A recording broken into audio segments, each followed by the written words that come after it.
네, 김경준의 황금 비율입니다. 오랜만에 인사 나누는 것 같아요. 많은 분들이 김경준 부장님 안 계실 때 얼마나 찾으셨는지 모르겠습니다. 메리츠증권 도곡지점의 김경준 부장 오셨습니다. 어서 오세요. 네, 안녕하세요. 안녕하십니까. 워낙 종목에 대해서 정말 화통하고 화끈하게 얘기를 해주시기 때문에 시청자분들이 기다리시는 게 아닐까 싶은데요. 그 사이에 시장이 정말 좋았다가 오늘은 조금 변곡을 맞이하는 것 같아요. 이를 감안해서 황금 포트 비율을 어떻게 주실지 궁금합니다. 네, 비율 조정하셨나요? 지금 조정 없이 반도체를 최앞단에다가 두고 기존 시황 그대로 쭉 끌고 가되 대신 이제 요 바로 전에 신중한 낙관론자가 되자라고 하면서 저도 이제 추석 전에 뭐 SK 하이닉스라든지 SK 스퀘어를 3분의 1 이상 이제 매도된 부분을 말씀을 드렸었죠.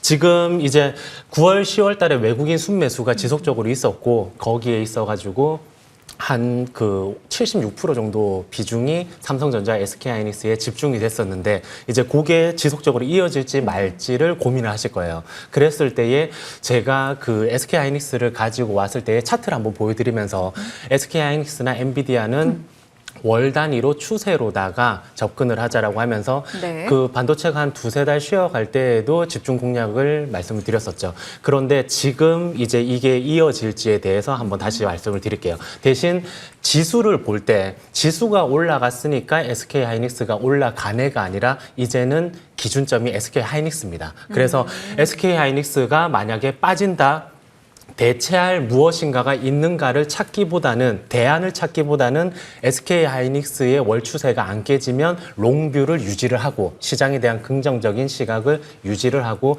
만약에 SK하이닉스가 월 추세가 깨진다라고 하면 현금 비중이 듬뿍 있어야 되는 아직은 전혀 그런 모습이 아니기 때문에 그 반도체를 가지고 계신 분들은 안심하셔도 된다라고 말씀을 전해드립니다. 알겠습니다. 그러면 기존의 5, 3, 2 비율을 일단은 그대로 유지하는 것이고 지수 관점에서 하이닉스를 보는 게 아니라 하이닉스 자체를 앞단에 세워놓고 전체적인 분위기 파악을 하는 것으로 얘기를 주셨습니다. 5, 3, 2 나머지에 해당하는 섹터와 종목 얘기도 해주시죠.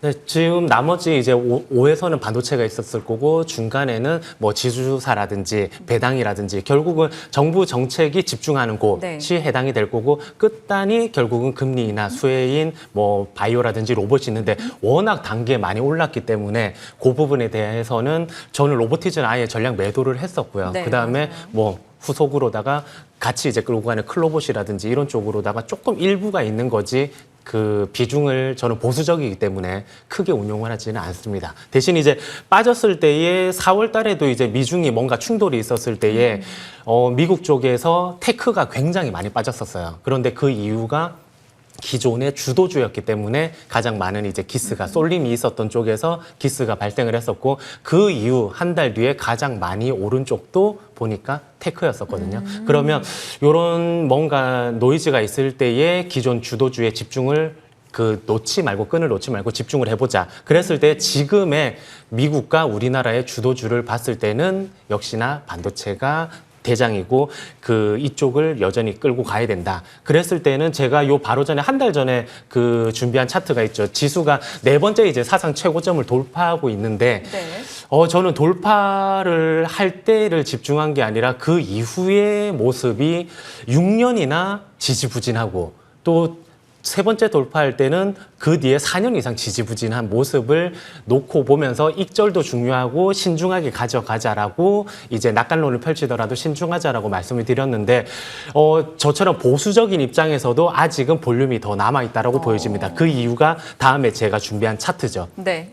바로 IT 버블일 때는 이익과 주가 간의 괴리가 폭이 굉장히 심했었어요. 이게 초록 그 왼쪽을 놓고 보면 초록 차트하고 회색 차트하고의 이 갭이 굉장히 괴리가 벌어져 있는 모습인데 지금은 시총에서 테크가 차지하고 있는 비중은 비슷하지만 이익단이 올라오면서 그 괴리가 굉장히 좁혀져 있는 모습이기 때문에 여전히 추가 상승이 유망하다라고 보여집니다. 추가 상승이 유망하다. 그럼 삼성전자, 하이닉스 뭐 그 외 반도체 종목들 들고 계신 분들은 대다수 좀 홀딩으로 받아들이실 것 같은데 조정 시 매수하고자 하시는 분들에게는 또 영원한 약간 엄마가 좋아 아빠가 좋아처럼 삼성전자 하이닉스 중에 뭐 살까를 네. 고민하게 된다는 말이죠. 지금 10월 10일까지 반도체 수출 데이터도 좋았고 특히 HBM 같은 경우는 어마어마하거든요. 그러면 HBM이 좀 더 강한 하이닉스 아니면 신흥강자 삼성전자?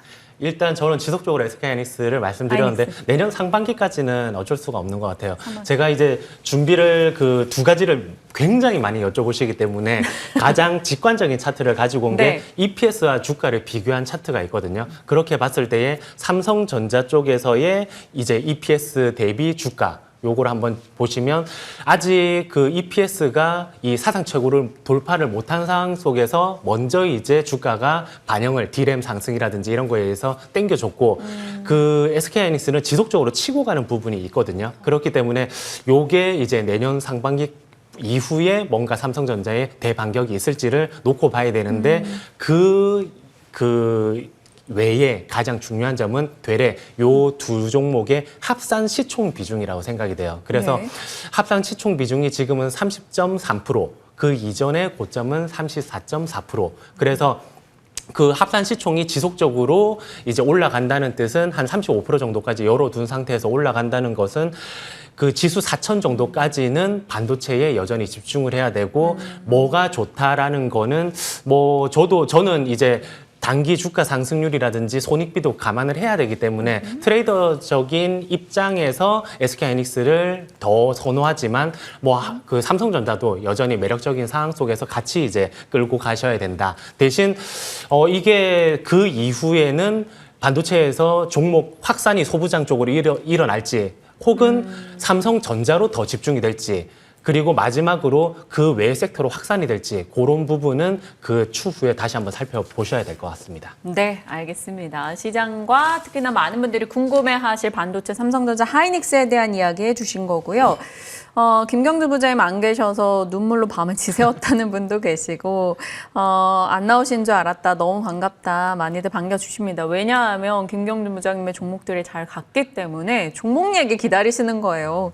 오늘 저희 종목이 있네요. 공략주 UTI. 네, 지금 원래 장이 급락이 나온 걸 보고 개별 종목을 말씀드리기가 조금 부담스러웠었는데 요게 지금도 말씀을 안 좋을 때 드려야 되니까 그 UTI 같은 경우에는 많이들 아시는 UTG라고 해가지고 그 사진 한번 보여드릴게요. 네. 이게 울트라신 글라스 해가지고 접기에 수월한 유리를 뜻하는 거거든요. 결국은 이쪽이 그 애플 아이폰 쪽에 폴더블 쪽에 들어갈 텐데 그렇게 된다라고 하면 공장 쪽에서 신규 투자가 일어나야 됩니다. 그런데 10월 2일 날 제가 지금 말씀드리는 게 10월 2일 날 바로 그 해당하는 베트남 공장의 투자건이 100억 이상 되는 112억 신규 시설 투자건이 집행이 된 공시가 났기 때문에 지금 말씀을 드리는 거거든요. 그러면 앞으로 UTG 쪽 그리고 UFG라고 해가지고 접는 부분은 얇게 UTG로 깔고 나머지는 이제 두꺼운 유리로 구성해가지고 그 외부 충격에 강한 요 두 가지를 무기로 삼아가지고 애플 밴더에 진입을 한다. 향후에 더 큰 빅딜이 하반기 때 기다리고 있다라고 보시면서 이렇게 하반기 때 저희 같은 경우에 투자 입장에서 이제 씨를 뿌린 다음에 내년에 먹을 종목으로 이게 그 되게 긴 종목이 아니에요. 하반기 때 짧게도 손익비가 나오는데 매수가 바로 시간이 없으니까 매수가 23,600원에서 26,000원 사이에 딱 씨를 심고 목표 주가 38,000원까지 끌고 가시면서 그러면 손절가는 22,000원으로 잡으면 되는데 그 손해 볼 수 있는 확률이죠. 그랬을 때의 10%인데 먹었을 때는 50%가 좀 넘기 때문에 손익비가 5배 이상입니다. 그렇기 때문에 지금 주가가 안 좋고 시장이 안 좋을 때에 이런 중요한 그 공시가 나왔고 그로 인해서 뭔가 그 시나리오를 펼쳐 나갔을 때에 굉장히 향후에 크게 유망할 수 있다라고 해서 제가 준비를 해봤습니다. 근데 UTI 저희 부장님 말씀하시자마자 네. 차트가 확 튀었어요. 그래서 26,000원 넘어버렸는데. 넘었어요, 벌써. 어떡해요? 지금 얼마죠? 지금 26,050원. 그러면 일단은 매수를 그 추가 제가 향후 빅딜이라든지 이런 부분에 대해 가지고 더 신규 투자가 일어날 수 있는 자금 조달 부분이라든지 이런 부분이 있을 수 있는데 그거가 발생되기 전이기 때문에 여전히 유효하다라고 말씀드리면서 이렇게 급등을 원하는 거 아니라 가지고 조금 차분히 나눠 가지고 사시고 대신 이거는 장투가 아니라 굉장히 짧은 시간 동안에 마치 ISC를 사라고 말씀드린 다음에 급등이 나왔는데 그런 것처럼 요 종목도 조금 하반기 때 수월하게 걷어들일 수 있는 종목이다라고 말씀드리면서 한 번쯤은 장이 안 좋을 때는 이쪽으로 살짝 그 눈길을 가져가시길 바랍니다. 토모큐브 막 10,000원에서 장기 50,000원 이게 아닙니다. 여러분 네. 조금은 더 시계열이 짧은 종목으로 말씀 주신 거고 UTI 추가적으로 업데이트는 계속해 나가도록 하겠습니다. 시간 허락했다면 저희 AS 할 텐데 율촌화학 짧게 한마디만 해주세요. 워낙 많은 분들이 찾으시네요. 네. 지금 회사에서는 조금 언급을 피해달라고 했지만 지금 수출 데이터 사상 최고치를 찍으면서 포승 공장 이제 재가동 여부가 곧 달려있기 때문에 그 부분에 대해 가지고 제가 또 말씀을 드리겠습니다. 네, 기다려 보겠습니다. 일단 메리츠증권 도곡지점 김경준 부장님과 속도감 있게 진행을 했네요. 고맙습니다. 네, 감사합니다.